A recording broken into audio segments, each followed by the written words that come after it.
أعوذ بالله من الشيطان الرجيم بسم الله الرحمن الرحيم وإذا رأى الذين أشركوا شركاءهم قالوا ربنا هؤلاء شركاؤنا الذين كنا ندعو من دونك فألقوا إليهم القول إنكم لكاذبون وألقوا إلى الله يومئذ السلم وضل عنهم ما كانوا يفترون الذين كفروا وصدوا عن سبيل الله زدناهم عذابا فوق العذاب بما كانوا يفسدون ويوم نبعث في كل أمة شهيدا عليهم من أنفسهم وجئنا بك شهيدا على هؤلاء ونزلنا عليك الكتاب تبيانا لكل شيء وهدى ورحمة وبشرى للمسلمين إن الله يأمر بالعدل والإحسان وإيتاء ذي القربى وينهى عن الفحشاء والمنكر والبغي يعظكم لعلكم تذكرون صدق الله مولانا العظيم صدق رسوله النبي الأمين الكريم نحن على ذلك من الشاهدين والشاكرين. یہ سورہ النحل کے 12ویں اور 13ویں رکوع کی 5 آیات آپ کے سامنے تلاوت کی گئی ہیں جو 86 تا 90 آیات پر مشتمل ہیں. ان آیات کریمہ کا ترجمہ ایسے کیا گیا ہے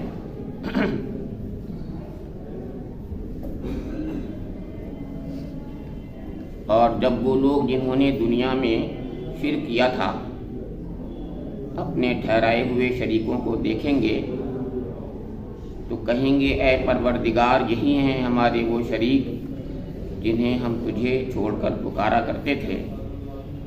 اس پر ان کے وہ معبود انہیں صاف جواب دیں گے کہ تم جھوٹے ہو. اس وقت یہ سب اللہ کے آگے جھک جائیں گے اور ان کی وہ ساری اس طرح پردادیاں رفو چکر ہو جائیں گی جو یہ دنیا میں کرتے رہے تھے. جن لوگوں نے خود کفر کی راہ اختیار کی اور دوسروں کو اللہ کی راہ سے روکا انہیں ہم عذاب پر عذاب دیں گے اس فساد کے بدلے جو وہ دنیا میں برپا کرتے رہے.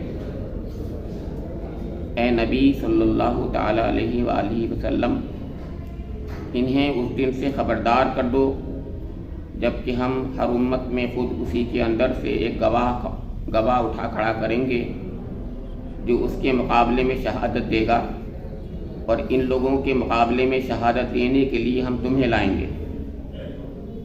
اور یہ اسی شہادت کی تیاری ہے کہ ہم نے یہ کتاب تم پر نازل کر دی ہے جو ہر چیز کی صاف صاف وضاحت کرنے والی ہے اور ہدایت و رحمت اور بشارت ہے ان لوگوں کے لیے جنہوں نے سر تسلیم خم کر دیا ہے. اللہ تعالی عدل اور احسان اور صلہ رحمی کا حکم دیتا ہے اور بدی و بے حیائی اور ظلم و زیادتی سے منع کرتا ہے. وہ تمہیں نصیحت کرتا ہے تاکہ تم سبق لو. سورہ النحل کی 4 12ویں رکوع کی آیات ہیں اور ایک 13ویں رکوع کی آیت ہے جو آپ کے سامنے تلاوت کی گئی.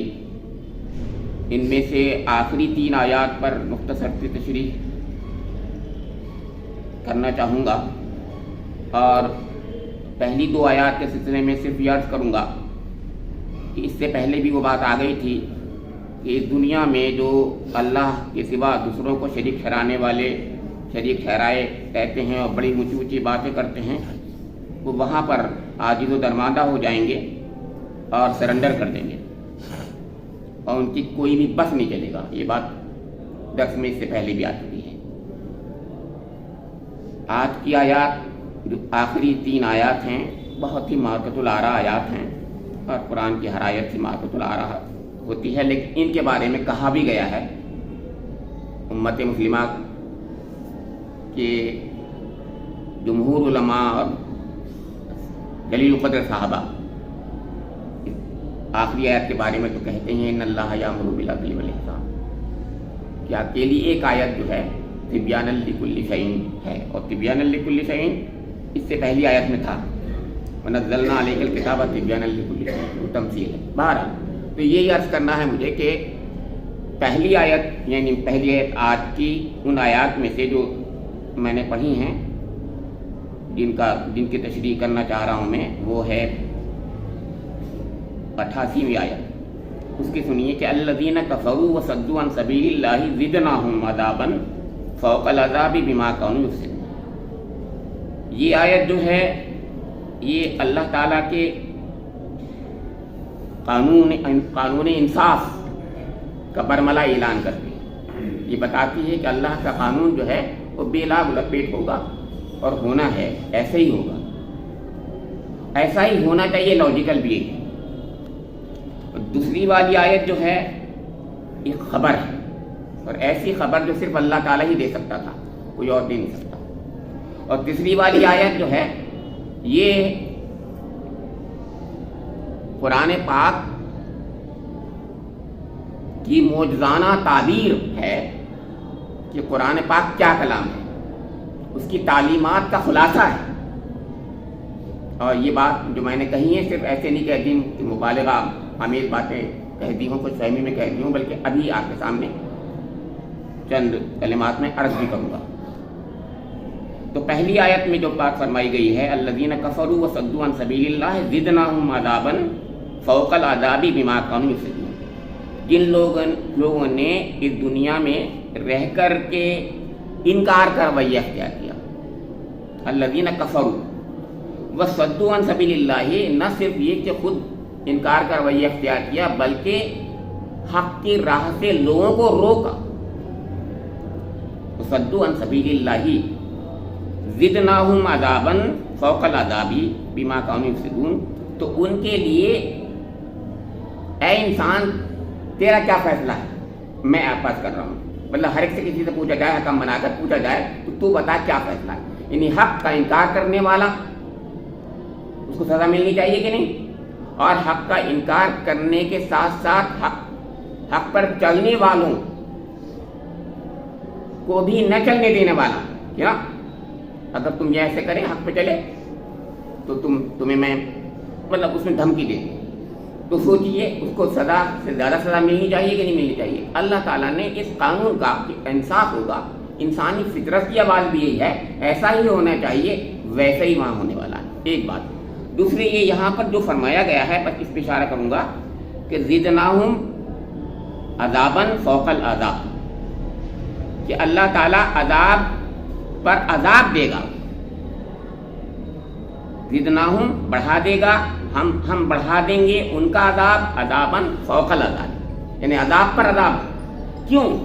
اس لیے کہ جب وہ خود انکار کر رہا تھا تو اس وقت تک تو اس کا ہی جرم تھا اور اس کے جرم کی سزا اس کو ملنی چاہیے تھی، لیکن جب وہ دوسروں کو بھی روکنے لگا تو اس نے ایک اور جرم کیا۔ وہ جرم یہ کیا کہ دوسروں کو روکا، اور ایک کو نہیں روکتا پھر آدمی، اس میں اجتماع ہوتا ہے، یعنی روک رہا ہے تو سب کو روکتا ہے۔ تو اس کا مطلب یہ ہے کہ یہاں پر یہ دگنا تگنا نہیں ہے بلکہ عذاب پر عذاب ہے، یہ مطلب ہے اس کا۔ جیسے ہم سمجھتے ہیں دگنا ملے گا عذاب، کبھی کبھی کچھ لوگوں نے یہ لکھ بھی دیا ہے تشریح میں، ترجمے میں، کہ وہ دگنا عذاب دے گا۔ دگنا نہیں بلکہ یہ کہیے کہ جتنے لوگوں کو روکا اس نے، ان سب کو حق کی راہ سے روکا، ان سب کا گناہ اس پر پڑے گا کہ بیچارے وہ حق کی طرف جانا چاہتے تھے، ان کو جانے نہیں دیا۔